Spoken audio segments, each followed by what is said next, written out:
Hello, everyone. You're very welcome on this pretty rotten day here in the Midwest, but I think we're going to have a lovely conversation. We'll offset all that grayness with a really positive conversation all about meaning and purpose in life. My name is Margaret Keane, and I am the Education Training and Development Officer here at Mid West ARIES. And thank you for taking time out of your day to join the conversation with us. Uh, Today we're looking at CHIME again. The last three webinars we've looked at the CHIME framework for mental health recovery, and that includes five processes. So I suppose they're the ingredients of personal recovery and mental health. So connectedness, connection, hope, having hope that recovery is possible. Identity, which is the one we did last month. And if you haven't seen those already, they're actually available on our YouTube channel, and I'd recommend that you have a look or a listen. And today we're on number four, which is meaning, meaning and purpose in life. And then finally in January we complete the CHIME series with empowerment. But today it's all about that all important finding meaning and purpose in our lives, which is kind of particularly difficult if you feel a wee bit stuck. So hopefully our panelists today will give you some ideas of how to, reframe your life in terms of finding those things that I suppose get us out of bed in the morning. Um, so as I said, I'm the Education Training Development Officer here at Mid West ARIES. And ARIES, for those of you who maybe just stumbled upon us on Eventbrite, although I know we've got a lot of our regulars here today, we are the Recovery Education Service here in the Midwest of Ireland. So we cover Limerick, Clare and North Tipperary, but we're also available online. Hence, we're here today. And basically, we co-produce a range of recovery education programs to support people in their mental health recovery. So that's what we do. And today, as I said, we're looking at meaning and purpose. We'll be here for about an hour, and we hope that you can stay with us for that time.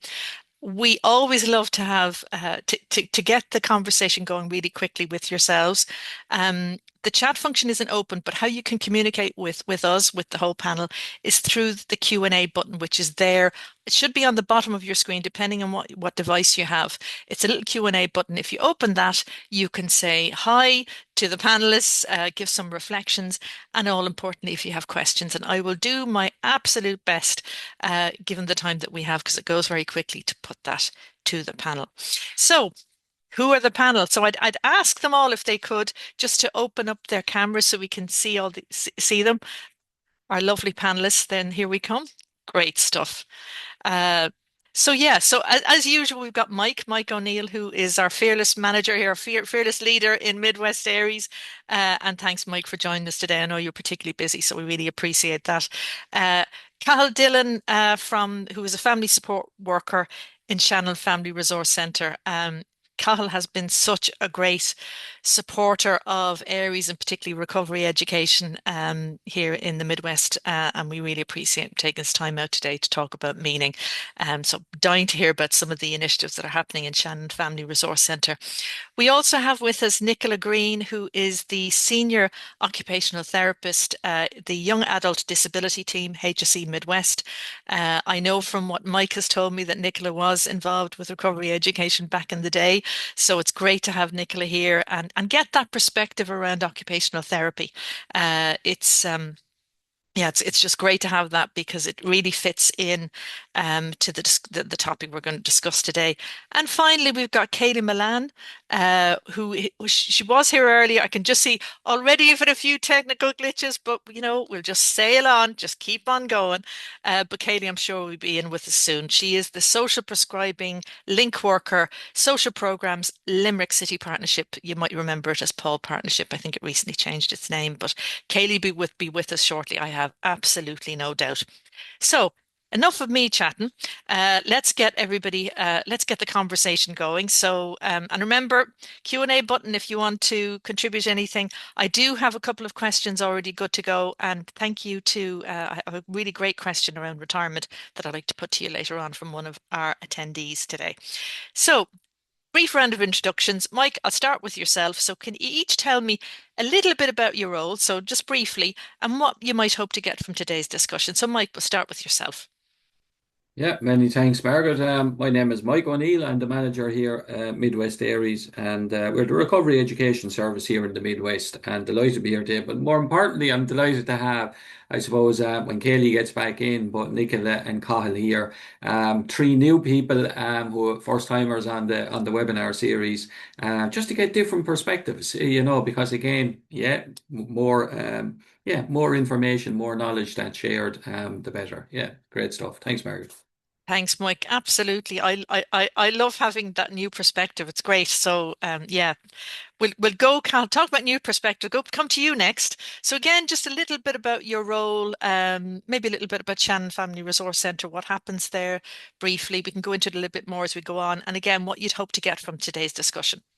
Yeah, thanks very much for having me. Yeah, I suppose my role here currently in Shannon Family Resource Centre is I'm a family support worker. I've been working with the resource centre here in Shannon since 2020. I just arrived before COVID hit, and then had loads of things I wanted to do, and then we were all stuck at home for ages. So I ended up getting the website up and running instead. So that was one of my things that I got caught with. I suppose prior to that, I started out as a youth worker here in Shannon in 2004 for 5 years. Then I went to a place called South Hill Hub, or it used to be South Hill Area Centre, and I spent 6.5 years there working with young people, mainly setting up a youth project there that's still going today. And then I went on to Limerick Youth Service and family support work there in my Ross and in the Northside Youth Space as well before coming back to Shannon. So kind of gone full circle, working with the young people who are now the parents having their own children. So I'm well known around these parts now. Whether it's good or bad, I don't know. But yeah, I suppose, I have a lot of experience with working with people, building professional relationships with young people and their families. And, I suppose we've set up a good few projects here in Shannon since I've returned just from kind of listening to people, listening to parents, listening to people where they're struggling and kind of going, okay, maybe we could do something here, or maybe we can try and set up a project here that's going to help those people. So I'll be able to talk a bit about some of that and looking forward to sharing some of the things we have here in Shannon Family Resource Centre. And just want to commend the work of Mid West Areas as well. Anytime I pick up the phone or look to see can we have a workshop brought out to Shannon FRC in person, there's always a very rapid response team there that'll come out, and they will always very helpful and great staff. And I think it's a brilliant service where people with lived experience coming to share their experiences and deliver workshops that are really important to people. So thanks very much. And thanks, Cal. And that must be so lovely to see, as you said, you've been in that area for such a long time to see people Mm, who, young people that you supported now, and you're mm. supporting them in a different role as a family Yeah, person. So that's really interesting. making me old, all right. Well, I didn't want to say that, Cathal, but there you go. No, Yeah. let's call you experienced. Um, Yeah. so thanks, Cathal. Lovely to have you here. And it's great. Kayleigh's has joined us as well. Kayleigh, I'll come to you in a second. We're just doing the round of introductions, so I'm going to come to Nicola next. So, Nicola, again, just a little wee bit about your role and maybe what you want to get from the conversation today. Yeah, thanks, Margaret. As Margaret has said, my name is Nicola, and I work as an occupational therapist in the HSE.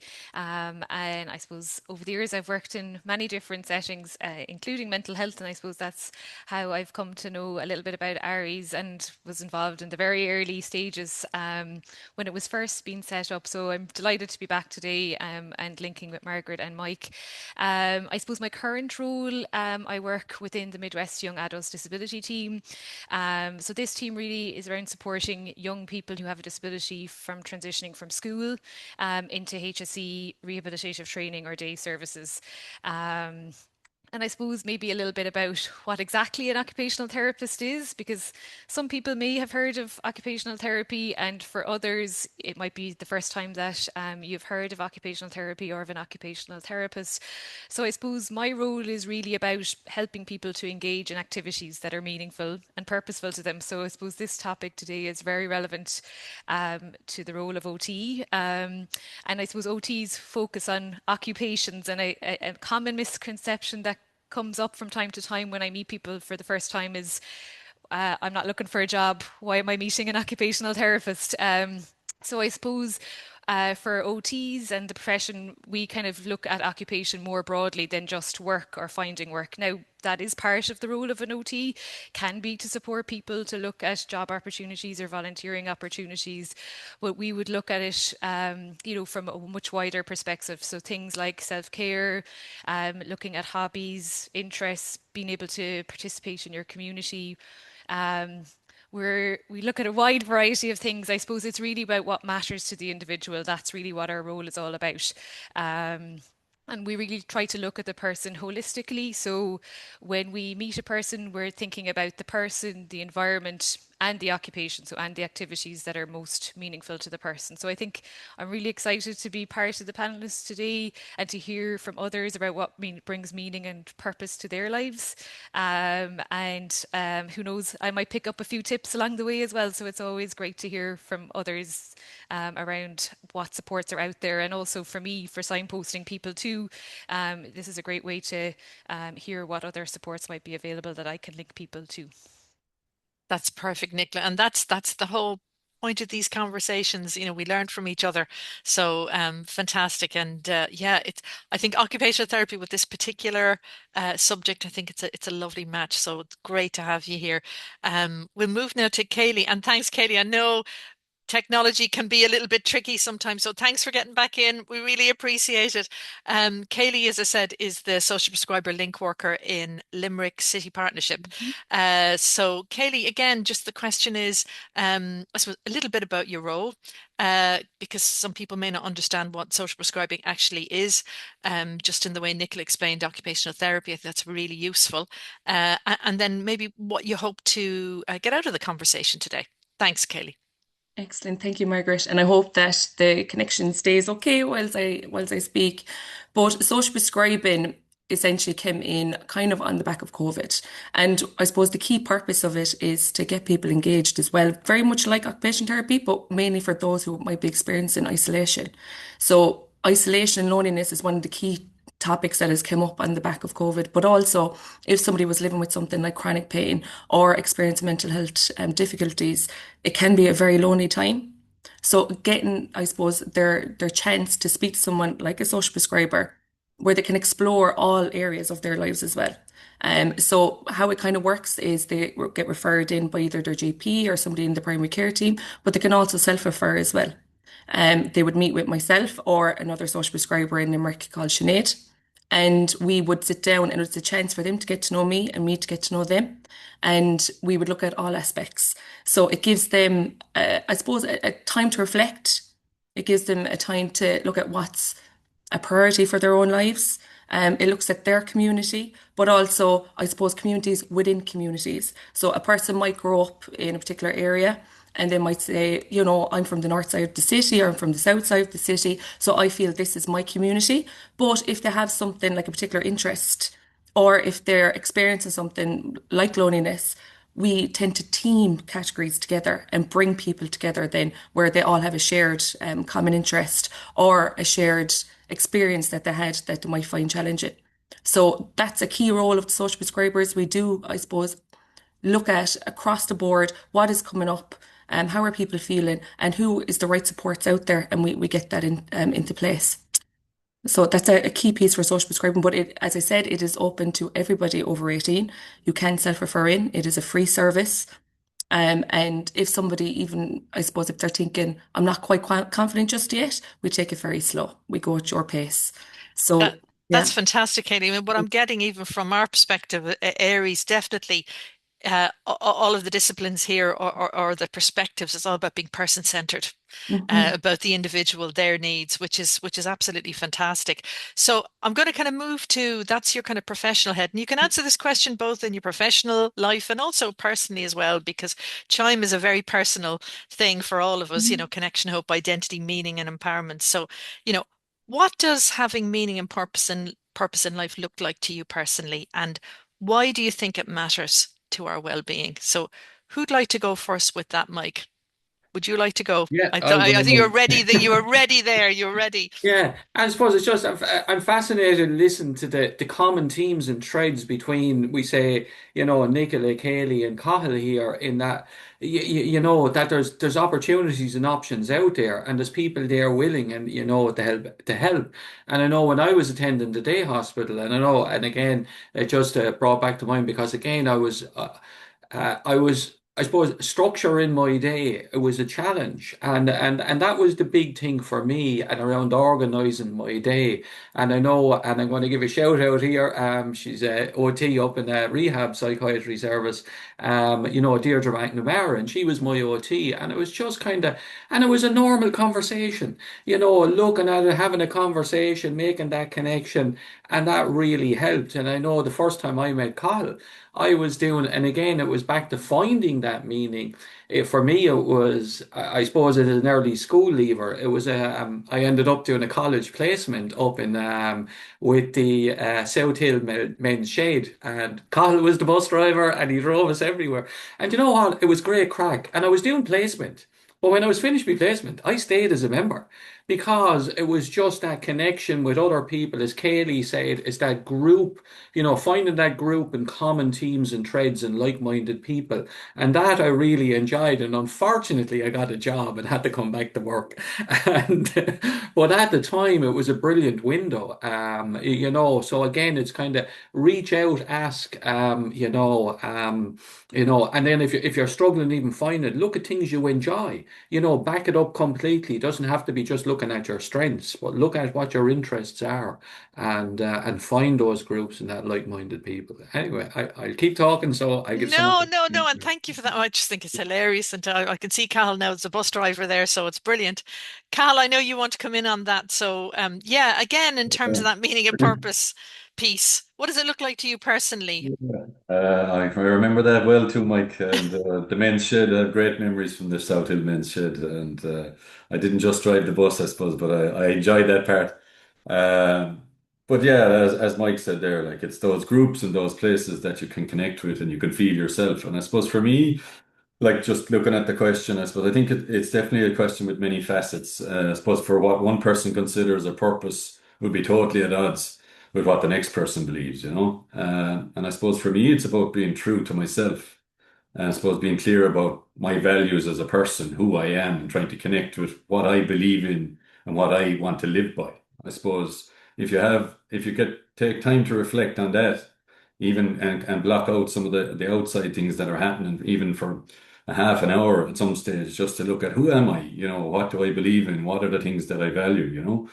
And I suppose for me, it's about being a fair person, having a way of being with everyone that is true to who I am as a person, and not being one person with one person with one, group and somebody else with some other group or an individual. You have the set of values and you live by them. I suppose for me, there'd be honesty, respect, and fairness would help to guide me through life, I suppose. And I suppose having that common sense approach as well, I suppose I bring that everywhere I go. That's common sense approach about tackling the everyday challenges of life as well. And whatever circumstances come in front of me, I'll try to tackle them in a common sense way and look at it from different angles if I can, if I'm not too overwhelmed with what's going on. And try to think practically about the decisions and actions then that I'd take. And I suppose for me, then I enjoy being with people I care about, and I enjoy spending time with family, and letting them know what they mean to me. And I think that's very important in anyone's life. If you have people in your life that you can share time, spend time with, that you enjoy, that you also tell them how important that is to you, and that they can speak to you and be open about it. And I suppose everybody wants to feel loved, and but it's also around giving that bit back too. So there has to be a bit of give and take in life. And if you've love to offer and you've got things to offer, you try to offer them to people. But also you want to feel that back too in a relationship with somebody or in a group that you're in. And I suppose the old saying, "Your health is your wealth," is an important one to me as well. I suppose I believe, what you put into life, you get back out of it too. And I suppose my old body now takes care of me, so I have to take care of it as well. So I suppose exercise and I've been involved in GAA for years, and running and walking and getting out in nature. I suppose they're all kind of things that I would use and find meaning and purpose in life in, because I always say that to people, and whether they're smokers or whether they're drinkers or whatever there's going on in their lives, it's like your health is your wealth. You've only one body. You have to look after it as best you can. So that's up to us. It's up to every one of us individually to do And that. and what I'm hearing, Colin, I love that idea of like speaking to Mm, your values piece, mm, and really linking it to your identity. Those two are really closely connected, I think. mm. And what I'm hearing is that, being your authentic self, Yeah, yeah, that's where you kind of feel most comfortable when you can be yeah. your most authentic. And look, Um, I know it's not easy for people if you're in the depths of depression, or if you have a severe anxiety, or if you've gone through some particular life changing event. Like, it's very hard to try and check in with your values at that stage. But I suppose it's just something that I believe in. If you don't even explore what your values are and who you are as a person, what you believe in, what your goals are, or what you feel as, this is who I am. If you don't have that, it's very hard to find purpose then. And I suppose just one other thing, I suppose it's also that balance then when you're looking to connect, or that is between relying on others and relying on yourself. So, like, it's trying to yeah. find the midpoint there in something. If you're always relying on yourself, well, then you're going to struggle. And if you're always relying on someone else, you're going to struggle as well. So it's trying to build up your confidence, your self-esteem, to make decisions for yourself at times, but also to ask for help when you need it. I think really wise words there, Cathal. And again, Mm. for those who are on today, the attendees, is anything that Cahill's saying kind of landing with you? What does meaning and purpose look like to you? You struggling with that at the moment? Uh, Again, Q&A, we'd love to hear from you. Kayleigh, I know you want to come in on this, so I'm just going to pass to you. Hi, I just want to say, Carl, that's absolutely bang on how I feel as well when it comes to connecting to meaning and purpose. When we can strip it back, it's just to be so compassionate towards yourself. So if you even do one small thing a day, reflect that evening and say, well done to me, because sometimes it can be the toughest thing to get out of bed in the morning and go for a walk, connecting to nature, looking at the trees, whatever it is that feels right for you is so important. But be compassionate towards yourself, and give yourself the pat in the back on those days when it was probably the toughest thing to do.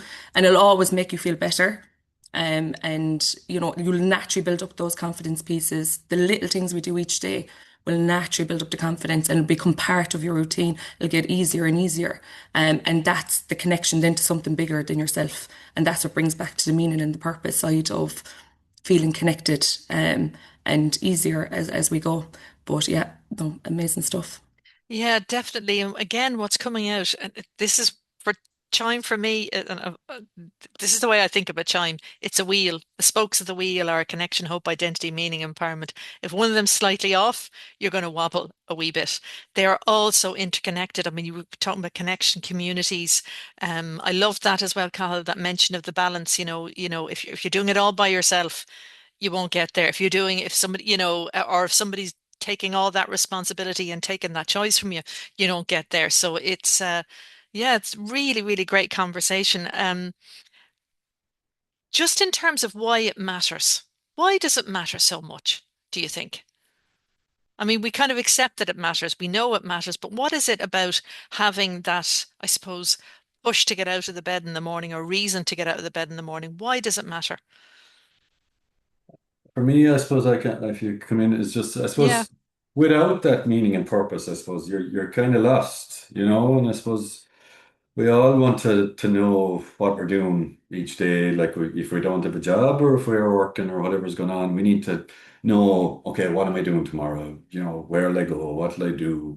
I think you have a question later on about people who are retirement age as well. And that whole, it's always there in your head then. If you're unsure of what your purpose is, or what you mean to other people, or how you can contribute to society, or contribute to your community, or things like that, well, then you're just kind of lost, I suppose, and that's not going to be too good for your mental health in the long run, I suppose. So, the social prescribing program is really, filling a gap here that was missing there for a long time in societies as well, and helping people to connect to those things that may give them that meaning and purpose, or help them to improve their mental health in the long term as And well. what I'm hearing, Cathal, there is the values piece is obviously writ large, but it's also being valued or Yeah. feeling valued, being a part of your community. It's the kind of two things together. And when you don't feel valued, that's Yeah. where it can be really, really difficult. Mike, I know you Yeah. want to come in. Yeah. Yeah, and again, just listen to the conversation going around, and it's kind of, yeah, what gives you, that motivation, and I think for me, and again, I think it ties into the teams that are emerging here is probably setting goals, but reasonable goals, thing that you enjoy, and yeah, so what will motivate you to get out of bed in the morning? And I know for me, I suppose like we're blessed here in the Midwest, and I just love the Burren. I just find that I describe it as my spiritual home. It's I describe it as a healing landscape, just to be present in it because the pace in my brain just slows down. It grounds me, and it's lovely. And then I think I love what Cahill said because again, it's not a complete disconnect, but to say around like if you're having people, in your life, that you love and love you, and to be able to spend time with them as well, and maybe in those places too, and that shared experience. And again, for people who don't have people in their life, that's where maybe social prescribing can come in, that you can meet those like-minded people, if you are living on your own and you are isolated, sometimes even having a dog, it's unconditional love, and again, I suppose it's, yeah, having some, maybe someone to love or something to love or to care for as well can help, with that structure and that maintenance piece as well. Yeah, thanks. Yeah, and thanks. So I think there's some really great ideas there. We're already getting into the how can we actually develop a sense of meaning and purpose. So this is brilliant. We're already getting ahead here because I mean, even that word meaning or having a purpose, sometimes it just sounds so big. It's, or a very kind of big concept. It can sound overwhelming, particularly if you're in the middle of experiencing a mental health challenge. Maybe you're in an acute phase or even post-acute phase, but you're just, as I said, a little bit stuck. Um, Nicola, I might come to you on this because again, it's the OT perspective. Can you share maybe a practical example of maybe taking one small self-directed action, how it can help somebody to build their confidence? I know Cathal was talking about confidence as well, and Kayleigh, and a sense of purpose. From an OT perspective, is there anything there that people could do without attending an OT service, if you know what I mean? Something they could do for themselves? Yeah, and absolutely, I think finding purpose can feel very overwhelming, particularly if you're going through a difficult period or time in your life. And it is quite a difficult question to answer because it's so individual and so personalized. What works for one person may not work for the next person. So I think it is about, particularly as my role as an OT, it's around trying to have a deeper understanding of the person, things that, they may have participated in the past or would have liked to have tried in the past, but for whatever reason haven't had that opportunity to do that. And sometimes, like you said, it's just doing that one small action. So whether that be going for a walk or engaging in a few minutes of a hobby or even a chat with a friend, that can be sometimes the spark that boosts that person's confidence, to start looking at that meaning and purpose and kind of structuring their routine a little bit more. But I think Cathal said it at the start. It's kind of about reflecting a little bit and, looking at maybe in the past and also looking at into the future, and figuring out, what are your values, what are your goals, what really matters to the person, and that's how, certainly as an OT, I try and support people to find that meaning and purpose. But it is so individualized. That's again from my experience. What works for one person doesn't necessarily work for the next. Absolutely, Nicola, and it is a very individual piece. And actually, I loved what you said there in terms of looking at the past and thinking about the future. And I know, Cal, you want to come in a second, but I think it's a good kind of segue into that question that we had from an attendee around retirement, because that is very much past, present, future. Who am I now? Now that I've moved on from a role. Now I do also have some really nice reflections there as well in the Q&A that I'll get to in a minute. But I just want to share this question with you, if that's okay. And then Cathal, please do come in as well. I know there's other stuff that you want to share, but I just think this is a good point. So this is a question that came in from one of the attendees prior to our beginning, and it was work as structure, community, challenge, and recognition. I love that definition for this lady, and this is somebody who comes to a lot of our workshops. She's absolutely fantastic, but she's already, I think, Carl, she's already done that reflection piece. So, or she's in the middle of it. She's really, and she's defining it, which I think is a really good way to model, you know, what you've said, Nicola. I loved my job, and my identity was tied up with my job. In retirement, you lose all these things, and you come face to face with the question, who am I now? Again, the identity piece. What is my meaning and purpose at this stage of my life? She is in recovery from anxiety, but her health is really good. And she certainly doesn't consider herself old at 70, and she wants to share that with you. Yeah, absolutely not is she old. But I feel there's something missing and a lack of purpose. So how does she find this purpose? Um, do we come into this world for a purpose, and how do we discern what that is? And I suppose that's a really deep question. I mean, do we have a purpose already built in, and we're almost, you know, fulfilling it, or is there something? I like to think personally that, you know, the purpose is whatever you need at that moment in time, that there isn't a predestined roadmap. That's my personal view. So this lady's had two careers in both the civil service and in library. And she loved her library work, and she said, I think this is really telling. It should have been my first career. Uh, I found meaning and purpose in helping third level students with my knowledge of Irish language and history. I now need to find meaning in retirement. What I'm reading from that question, and just a lot of reflection, a lot of, you know, I'm at a point in my life, is what's my next chapter going to be? What's that going to look like? But I suppose just even to come to that point, do you believe that we come with a purpose already built in, and it's a kind of, you know, it evolves as we go, or do you think that it can change? I think I can see from Cathal. Go for it. But these questions are brilliant, aren't they? They get you Uh, thinking. Look at, I suppose I'm not at 70 yet, but I will be there someday. And I suppose really it sounds like this woman has built up an awful lot of skills and has an awful lot of experience in life already. And she's probably learned, you know, how to get through hard times, and, you know, how to enjoy the good times as well. And, you know, had colleagues and friends and people in her life. And I suppose that retirement is definitely a tough time for people, having to let go of something that maybe they wanted to stay involved in as well. It can't be easy too.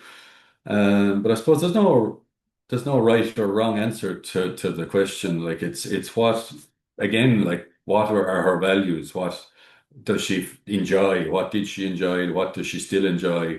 Where can she find that connection piece again with people, and use those skills that she has already built up in another way in the community, maybe, or in a place where she feels she belongs or can belong.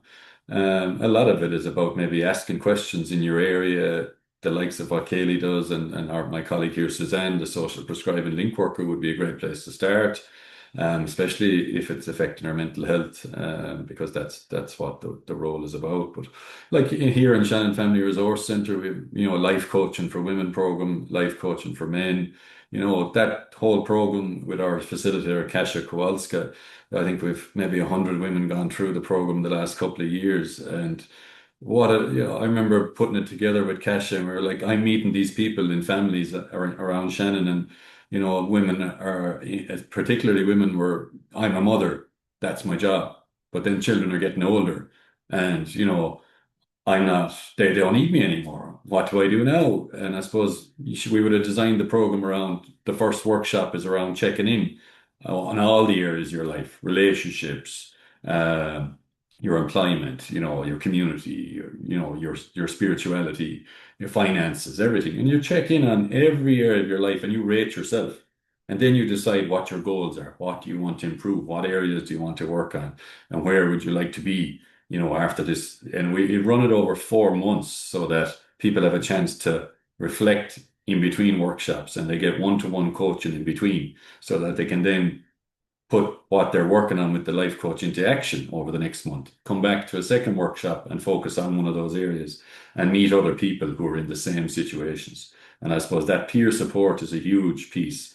If for someone like this person, where they're kind of maybe disconnected from the people they used to be with, to find a new group of people looking for the same answers. I suppose that for me would be what I would suggest for her, maybe a And life and coach and would be. thanks, Carl. And actually, that lady is attending today, so I'm sure, that she'll get something from that. So definitely check out the Shannon Family Resource Centre website. I'll be sharing some links at the end. But the coaching piece, I think, is absolutely well done to you and the team for thinking about that and coming at it and actually identifying this as a real need. Like, it's fair play to you. Like, I think it's absolutely wonderful.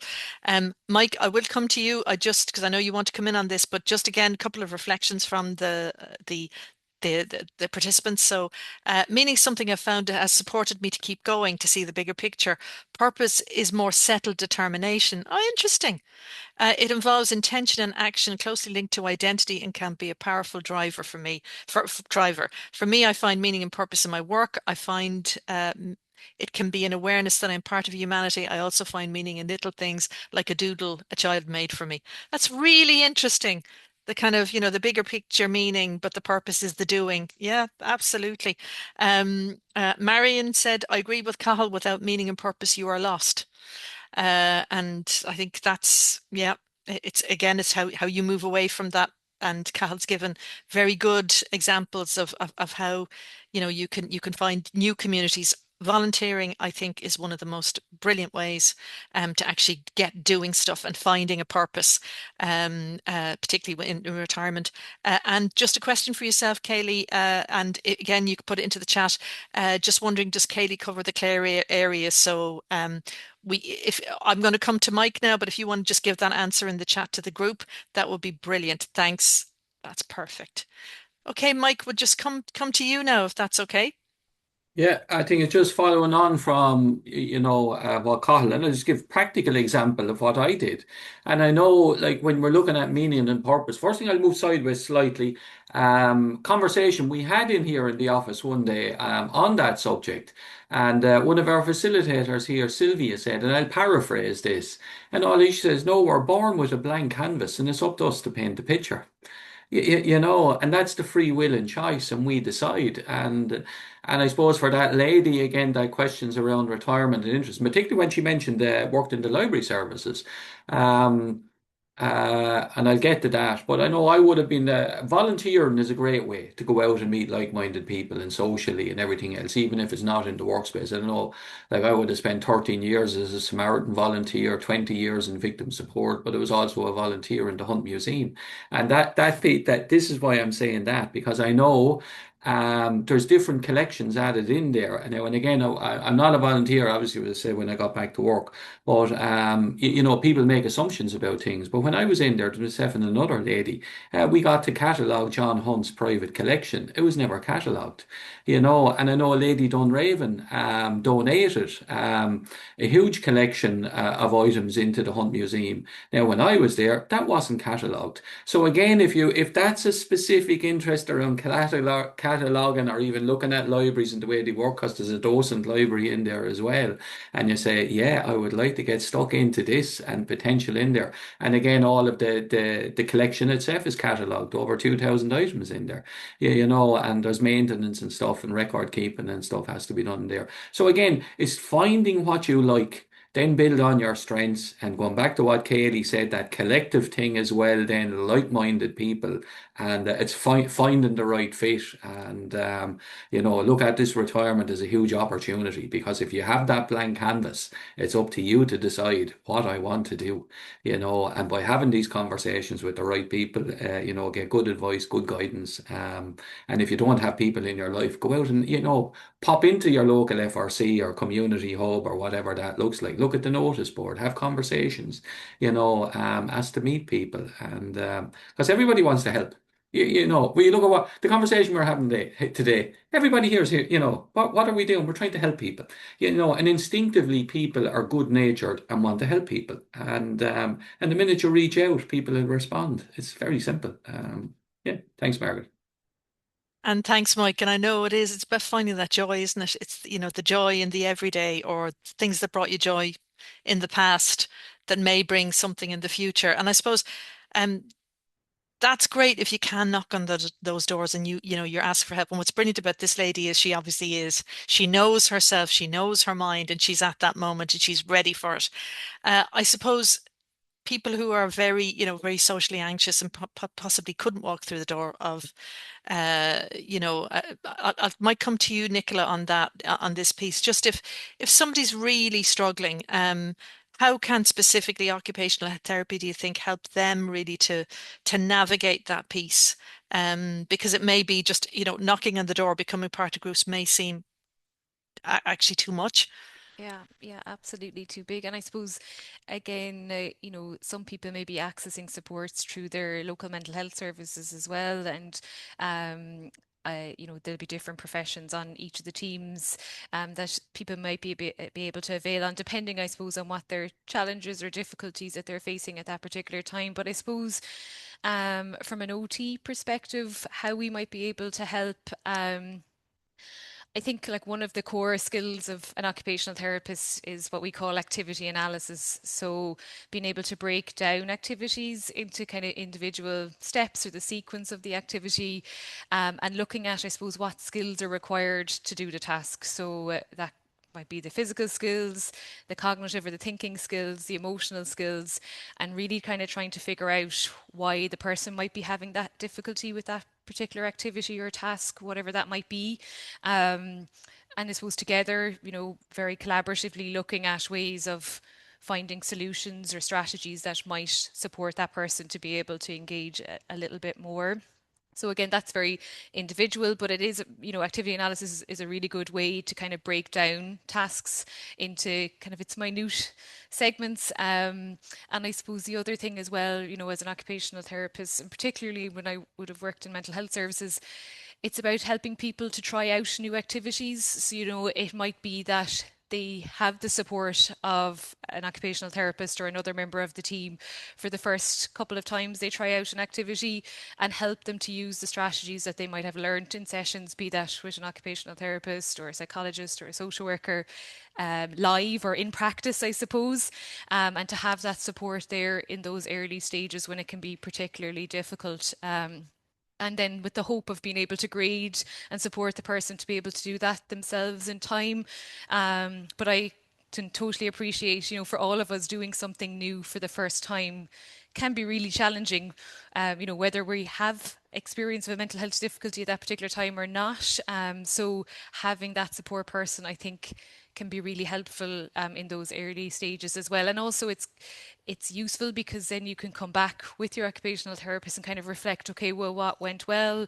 What could we have done differently? And really kind of come up with solutions together and collaboratively be able to do that piece as well.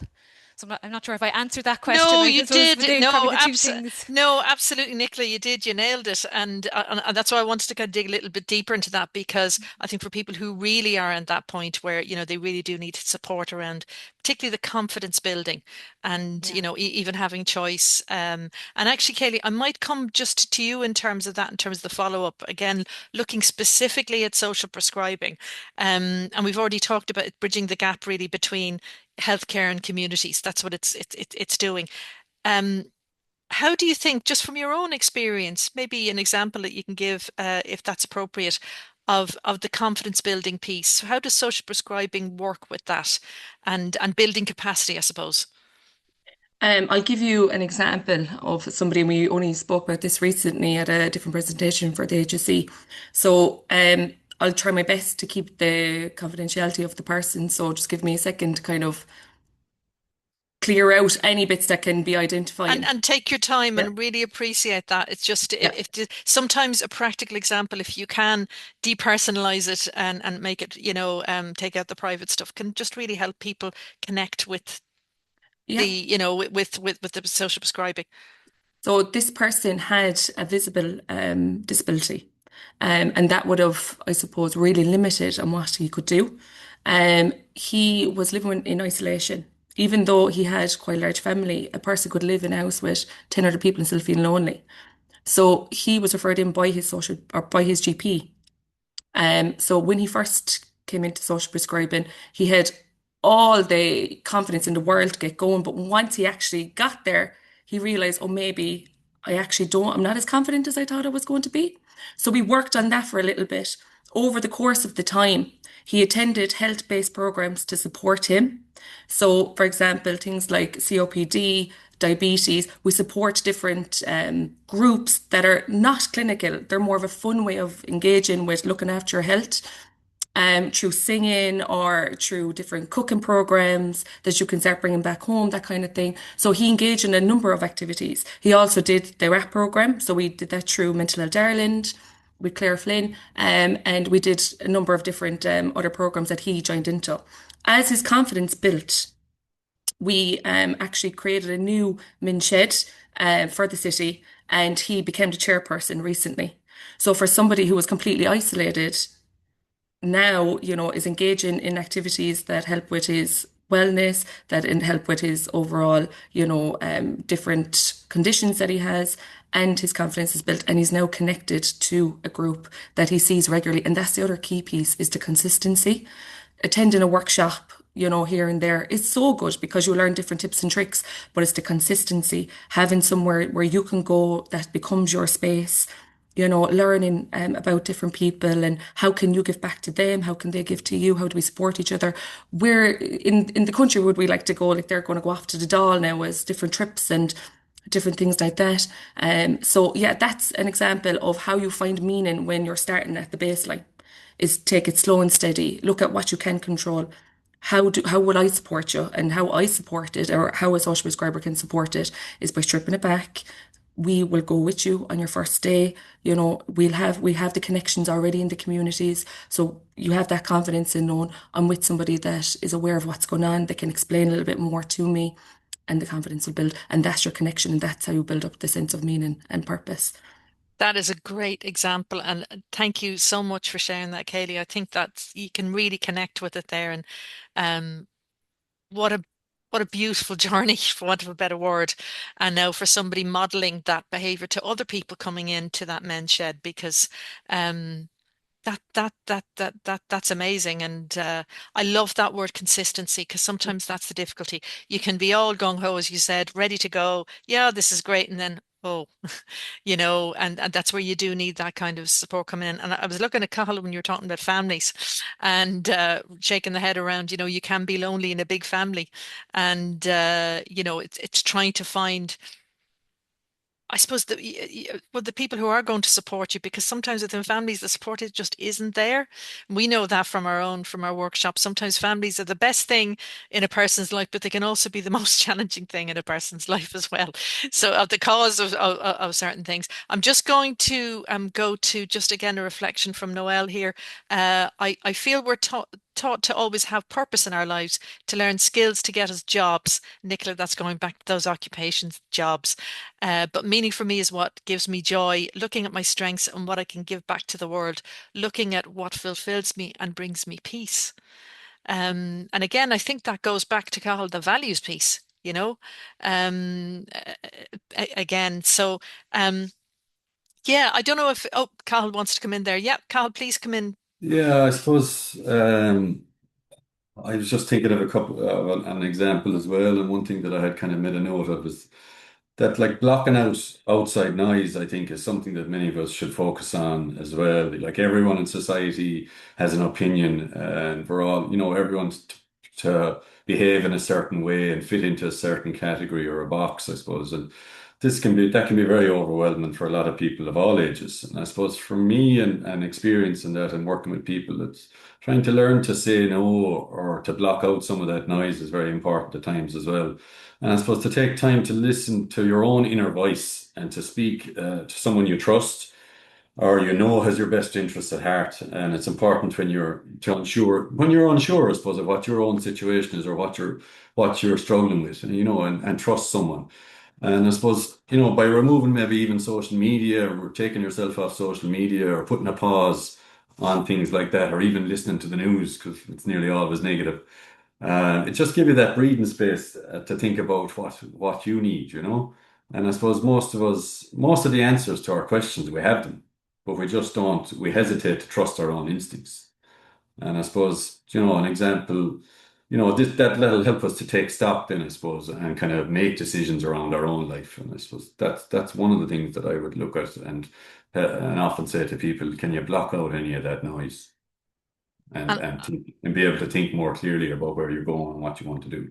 I think that is very wise words, particularly around the social media again. We actually ran a webinar on doom scrolling. I think it was over a year ago that got great traction for that very reason. It was feeding people information, going down rabbit holes with it.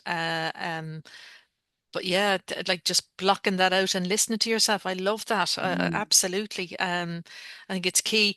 Couple of just questions coming in or reflections. Hi, Kayleigh. Before veiling, I was wondering if you could let me have some information of the social prescriber. Is there a website? I live with my sister who was diagnosed with autism as an adult. I have my own mental health issues and I'm finding it hard to get on with her. So I know that's a very specific but if you can do any signposting in the chat or just that would be fantastic. And we'll look at that in a minute. I'm going to share some signposting slides in a sec. And then just somebody else reflecting. At the moment, any information would be great. It might be this just the second part of that question. So I'll leave that with you, Kayleigh, if there's anything that you can share. I'm just going to press pause for the minute. And just because I do want to have a little bit of time just to see what's out there in terms of, and I will come to you, Cathal, just to give a bit meat on the bone in terms of what's happening in Shannon Family Resource Centre. So I'm just going to share some signposting slides, if I can find them. Gosh, typical. When you go to look for them and they're not there. So just bear with me for a moment. I'd say speak amongst yourselves, but that's probably too obvious. Yeah, uh, I'll just come in there. I yeah, think it's please. While just I'm really doing that, if you important can, Mike, there. that'd And be I think brilliant. joining the dots, I think I cancel out the noise, but I think Katie mentioned it when she was speaking at the very start of the webinar. And it was that thing of self-compassion. And I think if you can practice that, I think you're halfway there. Be kind to yourself. And that involves, as Cathal said, blocking out that noise. If there is that negative talk out there, or the negative stuff, whatever, look at what is having that negative impact on you. But be kind to yourself in the process, because very often when if you're feeling broken and beaten down, you join the queue and you beat yourself up as well. And it's kind of and it is, I think that's key, I think, to, find that start, before you engage with any service. Yeah. Brilliant, Mike. And Yeah. yeah, I'll come to you in one sec, Cathal. I'll just because I finally found these. Again, I just want to spend just a tiny bit of time in terms of just sharing the signposting thing because I think it's applicable. Uh, First thing, obviously, is our recovery education. This is what we do. This is why you're here today. So please, if you have time and the timing suits you, come along to our online workshops. It's a great way to start those conversations in a really safe way. Our recovery education facilitators are just excellent at providing those spaces where you can share and look at things like we look at anxiety in December, depression, but also self-care, building my resilience. Carl was talking about that in terms of the self-care piece. And then the fun stuff begins. We look at creativity for well-being and journaling for well-being as we go into the middle of the month. So that's something that you can do right now. And it's amazing in terms of people do not assume in terms of online that it's difficult to build those connections, but those online workshops are fantastic. And I know that because some of the people who are here today come to those regularly. Next month, as I said, it's the CHIME webinar series ends. And I'll be sad to see it go, but we're looking at empowerment, and that is all about finding your voice and having choice. A difficult thing to do sometimes, especially when you're unwell. But yeah, can't wait to have that conversation. And again, we'll have another social prescriber actually from Shannon Family Resource Centre for that one as well. Really key to have that voice there as well. And then if you are looking at some self-paced learning, you want to learn now. Again, Nicola was talking about occupational therapy. We have a fantastic guide there that we built in collaboration with occupational therapy, mental health, the mental health side, about what actually it is. And there's a fantastic video there from somebody who's used occupational therapy. So it just shows you what it is and the referral process as well. And then we've got understanding acute mental health services and then a whole suite of perinatal self-care courses and audiobooks and all sorts of workbooks and all sorts of things available on our website. Now, Cathal, you're on. You're up. Um, All right.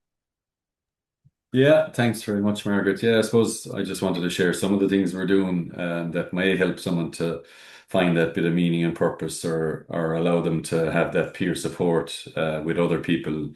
You know, I've been saying for years there needs to be a program developed, just like I'm not the only one. And I think that's what people realize every time they join a group and come and meet other people who are trying to doing the same thing, you know, whether it's the circle of security, all parents coming together with a lot of the same worries.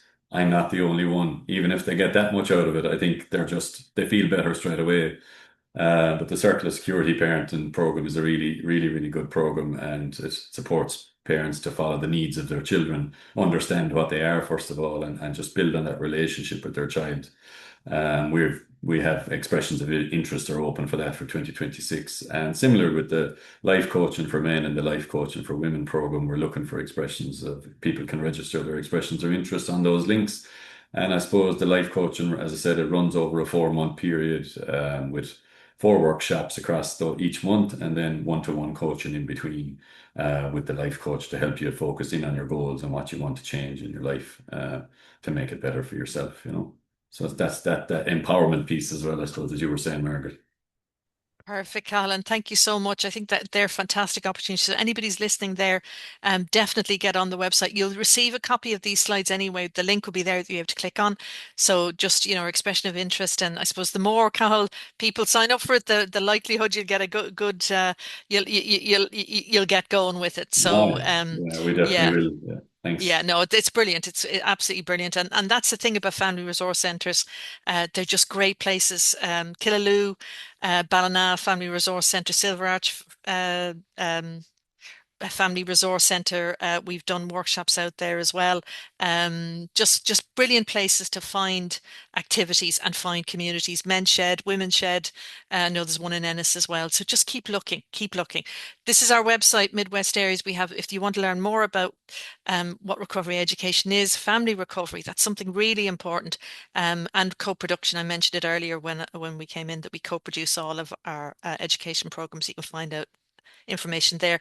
And there's also an interactive HSE service map in terms of mental health that you might find helpful. So I'm just going to stop the share there now. And we are literally coming to an end. As I said, it was a roller coaster, and we're coming into the final piece. I just want to just check the again, just a couple of reflections, and then what I'm going to come to you and just ask you that final piece, I suppose, one piece of practical advice or just a little word of encouragement for anyone who's particularly stuck. I'll come to you on that in a minute, but in the meantime, I'm just going to read out this.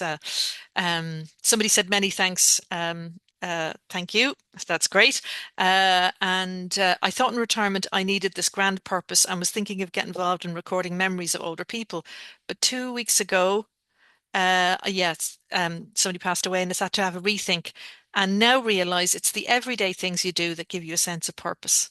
So it was a big thing, but actually it really is the small things and that you do on a daily basis. I now feel more content in myself and feel I know what meaning and purpose means to you. Thanks for your comments on my questions, and I've learned a lot today. And thank you so much, Marion. I really appreciate it. Thank you just so much for your presence and really insightful questions and reflections. I really appreciate it. So I'll come to you, Mike. I'll come to you last. We'll start. We always start with you, and we leave it with you. So, Cathal, I'll come to you in terms just tiny, briefly, if you can, one little piece of nugget of advice from your own experience.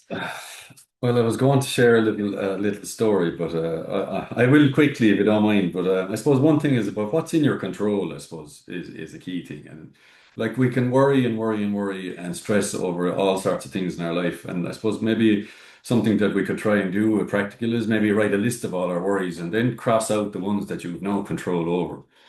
And then take one action or plan to do something. And I suppose the story is around that, taking an action. And I remember being at a training event years ago in Limerick actually, and a man from Kilkenny was running it, and he talked about his wife nagging him every morning when he'd be going out to work. the leaves on the driveway were packing the driveway, and she was just like, "Will you ever sweep them leaves? Will you ever sweep them leaves?" And each morning, just as he was going out the door, she reminded him, and it ruined his day every day. He was, "Oh my God, I have them leaves to face when I get home." So what did he do? He got one shopping bag, an old Tesco shopping bag, and he filled up a bag of leaves every morning, and he made a start. And by the end of the week, a lot of the leaves were gone off the driveway. And the wife was happy. He had started and he was making progress. And he was leaving the house every day knowing that she wasn't giving out about it. And by, making that start and just taking one step to do something, it improved his life. Anyway, I don't know that it give him any meaning and purpose, but he was a lot happier and so was she. And thanks, Cal. Really appreciate that. I can see Mike only no, Mike, you cannot share any stories. Thanks. And that's it, isn't it? It's the one thing. It's just do it. It's just do it. A small incremental stuff. Again, I'll just come to Kayleigh, just who's coming on my screen. Kayleigh, small nugget of advice that again, if you're particularly stuck. Just find out what's in your area, find the resources, go to your local family resource centres, go to your local community centres, ask the question. There'll always be someone there to help. Thanks, Kayleigh. Yeah, ask. Yeah, find out, explore. Thanks for that, Kayleigh. And Nicola, I'll just come to you next. Yeah, I think it's echoing what others have said already, but I suppose it is like starting small and simple, even if it is just a few minutes of some form of an activity that, like Cathal was saying there with the leaves, is the start to building on, whether the leaves built onto other DIY activities or gardening activities for that particular individual. But I suppose sometimes it is just trying to make that first start. And I think as well, Kayleigh had said the word about being consistent. And even if it is just one activity every day for 5 minutes or even less than that, sometimes that's where it's the best place to start and try and build the routine and structure from there. And I think it is about trying a wide variety of activities. And I think, particularly that person who spoke about retirement, sometimes that can be a nice opportunity to try things you've never had an opportunity to try before as well. So yeah, and it's trying to see some of the positives, I suppose, when particularly things can be challenging. I know that's a real challenge, but I think starting it small and keeping it simple are probably the tips that I would give to anyone. Thanks, Nicola. Absolutely. And start with one bag of leaves. You never know where that bag of leaves might end up. Um, Mike, and again, we'll leave the last nugget from yourself. Yeah, and again, I'm full of plagiarism here today. And again, it was Sophie put in the Q&A there, and there was a phrase popped out of me: intentional and action. So be intentional, and and action it. And if it doesn't happen today, it's back to what Kayleigh said earlier: be compassionate, be kind to yourself. Go again tomorrow, and the most important thing is don't give up. Keep going. That's it. And it's a lovely way to end. So I just want to say, first of all, a huge thank you to the attendees for their engagement. We really appreciate it and really appreciate you took time out of your day to spend this hour, just a little bit over, but I think it was worth it. I hope you think as well, do as well. And a huge thank you also to our panelists. Really appreciate it. It was a lovely, great conversation there, and I hope you got some tips there. But again, it's just do it and keep doing it and never give up. I think that's a really lovely way to end, Mike. So with that in mind, we're going to say our goodbyes. Have a lovely, whatever you do today, just, be kind to yourself, be kind to others, do something nice for yourself. And I hope to see you back here next month. I cannot believe I'm going to say next year, but that's what I'm going to say.